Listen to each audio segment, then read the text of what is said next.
एक कहावत है बहुत पुरानी, खाली दिमाग शैतान का घर। सुना है आप लोगों ने? इसको ध्यान से समझ लो।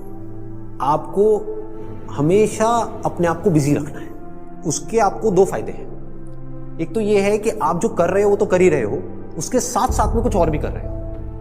That could be as simple as say an English speaking course और अ पर्सनालिटी डेवलपमेंट कोर्स, और may be something to do with communication skills, way of presenting yourself. ऐसी बहुत सारी चीजें हैं जो आप आजकल ऑनलाइन भी सीख सकते हो और ऑफलाइन भी सीख सकते हो। तो हमेशा कोशिश करो, क्योंकि ये चीज मैंने अपनी लाइफ में करी है इसलिए मैं आपको बता रहा हूं कि हमेशा कोशिश करो कि जो भी आप कर रहे हो उसके साथ साथ में कुछ और भी करो। Don't sit idle. कि खाली बैठ गए ना, और एक बार खाली बैठने की आदत अभी इस एज में पड़ गई तो आगे जाकर के आपसे काम ही नहीं। आप समझ रहे हो? ऐसे बहुत सारे लोग हैं और इंडिया में तो भरे पड़े हैं। गलत टाइम पे खाली बैठने की आदत पड़ गई। अब खाली बैठने की आदत पड़ेगी तो आपको सर्कल कैसे लोगों के साथ में बनेगा? वो लोग जो खाली हैं, वेले हैं। अब वेला आदमी क्या करेगा टाइम को पास करने के लिए? टाइम पास करेगा। टाइम पास कैसे होता है?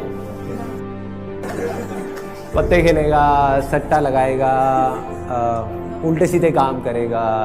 राइट? समझ आ रहा है मैं क्या कह रहा हूं? Does it make sense? कि अगर आप खाली हो गए, चॉइस आपके हाथ में है। एक ऐसा करियर चूज कर लिया जहां पर कि आप गए, कुछ क्लासेस अटेंड करी और उसके बाद में खाली हो। अब आप कह रहे हो कि यार सही है, खाली टाइम है तो आप टाइम पास करो। This is one option that you have got. Second option क्या है कि खाली टाइम है, इसको यूटिलाइज करो। Let me do something to make myself better, not just in terms of education but overall. Most important advice मैं आपको ये दे सकता हूं based upon my understanding and experience कि कभी भी खाली मत रहो, कुछ भी करो। कुछ ऐसा हो सकता है जो आपके करियर से बिल्कुल भी रिलेटेड नहीं है, लेकिन आपका मन कर रहा है अंदर से करने का, और उसमें कोई बहुत बड़ी इन्वेस्टमेंट नहीं है, ना टाइम की ना पैसे की। फॉर एग्जाम्पल, स्टीव जॉब्स का नाम सुना है आप लोगों ने? तो he was in one of the best universities in the world, और उन्होंने साथ साथ में क्या किया था पता है किसी को? कैलीग्राफी। कैलीग्राफी। अब सोचो कहां है connection? He was not in an art college but he was learning calligraphy. लेकिन आगे जाकर के जब उन्होंने अपने डॉट्स को कनेक्ट किया, इसको बोलते हैं कनेक्टिंग द डॉट्स, तो उनको पता लगा कि इसका बहुत बड़ा हाथ था उसमें। ठीक है? तो ये छोटी छोटी चीजें होती है लाइफ में जो आपकी पर्सनालिटी को एक अलग लेवल पे ले जाती है। चाहे वो कुछ भी हो, मतलब एक आप ये भी कह सकते हो कि दोस्तों के साथ में घूमना ही है तो उसको भी टाइम पास करने के मोटिव से मत घूमो, कुछ सीखने के मोटिव से घूमो। आप समझ गए ना? मतलब कि अगर दोस्तों के साथ में बैठ करके सुट्टा भी मार रहे हो तो वहां पे भी अपना माइंडसेट ये रखो कि यार मैं अपना टाइम पास नहीं कर रहा हूं, टाइम को यूटिलाइज करो। Why not? This is the way of thinking जो आपको बहुत आगे ले जा सकता है लाइफ में। बिकॉज टाइम पास इतना गंदा वर्ड है, दैट मीन्स कि आप डल हो गए। There is nothing like time pass for me in my life. Everything is utilization of time.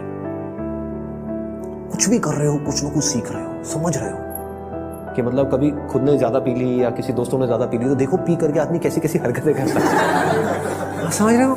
और उसकी वजह से क्या गड़बड़ होती है, कभी डंडे भी पड़ सकते हैं, कुछ भी हो सकता है। तो उस समय भी उससे भी कुछ ना कुछ सीख लो। कुछ नए दोस्त बनाए हैं अपने कॉलेज में तो वहां पर भी कुछ सीखो। तो आप क्या करोगे? आप सुनोगे उनकी बातों को, आप समझोगे, आप उनसे बात करोगे। और हर आदमी को ऐसे लोग अच्छे लगते हैं जो उनसे बात करें, ना कि अपनी अपनी बोलते रहे, है कि नहीं?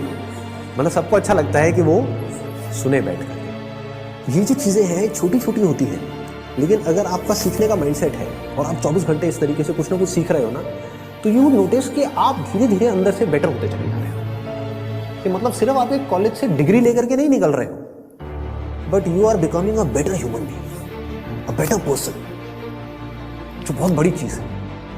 एक तो है कि आप एक डिग्री लेकर के निकल तो आए, लेकिन पर्सनालिटी आपकी वैसी की वैसी है जब आप कॉलेज में गए थे, या माइनर चेंजेस आए। ये आप पूरी तरीके से ट्रांसफॉर्म हो कि आपको अगर कोई हर 1 साल बाद मिलेगा तो मिल करके क्या कहेगा? अगर वो कह रहा है कि यार तू वैसा ही है, बिल्कुल बिल्कुल नहीं बदला, तो समझ जाओ गलत ट्रैक पे जा रहे हो।